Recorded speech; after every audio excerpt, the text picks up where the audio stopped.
ام حمدي ادينا رايك في الشغل والفينش، ولا اهم من الشغل والفينش المواعيد؟ بصوا بقى، علي صوتك شويه، انت في التليفون بتكلمني بتخضيني. المفروض هنا. الشيخ خالد انا اتصلت بيه. الصراحه انا كنت مستعجله قوي. كنت عايزه اجي قبل رمضان الحق اعمل الشقه وكده. قعدت اقول له لو ان هو كان معاه شغل كتير وكده.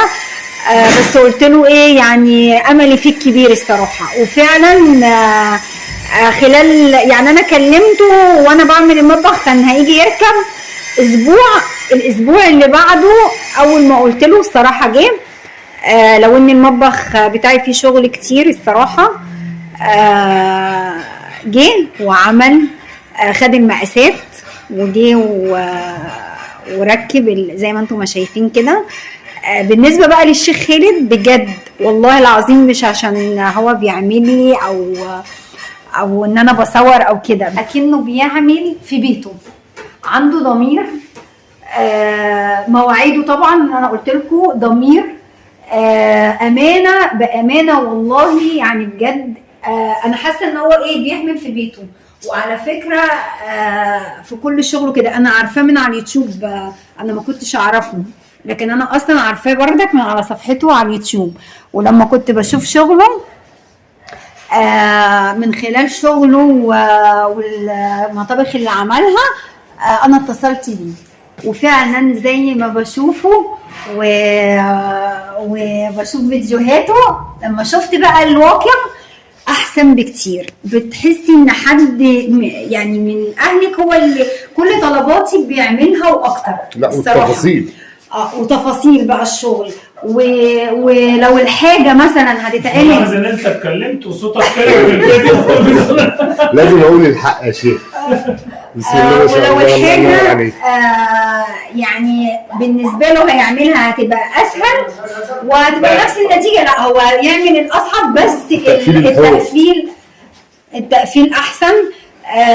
بيعمل الجوده ما شاء الله عليه بجد. انا عندي مطبخ تاني في يعني ده مطبخي التاني. انا كنت عامله قبل كده مطبخ بس ما فيش اصلا اي وجه مقارنه في الرخام الصراحه. الله يبارك له بجد بجد. من الناس القليله قوي اللي تلاقيها تشتغل بالضمير ده وبالاتقان والفينش الرهيب اللي انتوا شايفينه. فالله يبارك له بجد بجد ويجازيه خير على كل اللي بيعمله. لان فعلا انا ما كنتش مصدقه او متوقعه ان هو هيعمل لي في الفتره دي. هو ما خدش يعني هو جه قاس والمره اللي بعديها على طول ما شاء الله جه ركب. لو ان في حاجات كانت صعبه ورخمه قوي في المطبخ الصراحه. بس بجد تسلم ايده ويجازيه خير ويبارك له الشيخ خالد. شكرا يا ام حمدي. والشهاده بتاعتك دي يعني شهاده نعتز بيها، بس هي محتاجه شهاده ابو حمدي بالمره. ما تتكسفش يا ابو حمدي. ربنا يبارك لك وتسلم ايدك وبسم الله ما شاء الله. يعني عاجبني التفاصيل قوي والفينش بتاع الشغل. وما سبتش حاجه بصراحه ان احنا نرجع بعد كده نتكلم فيها.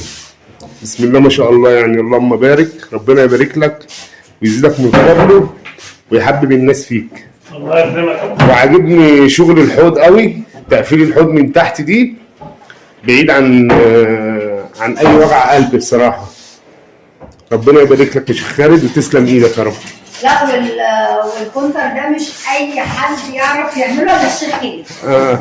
كونتر البار ده مش موجود.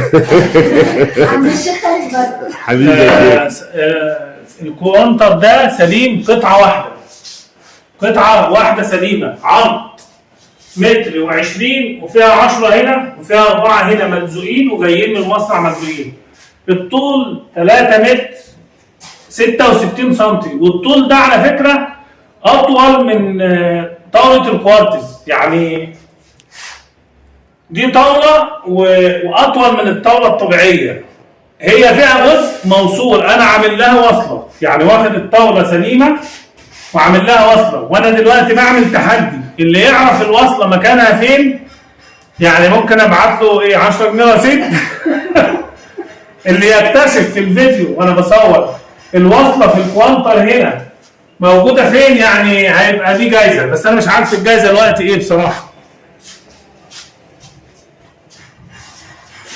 لا هي مش هتبان خالص، يعني احنا هم موجودين وما نعرفهاش هي فين اصلا.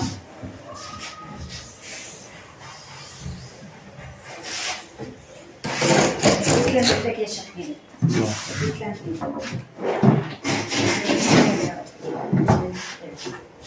تمام كده.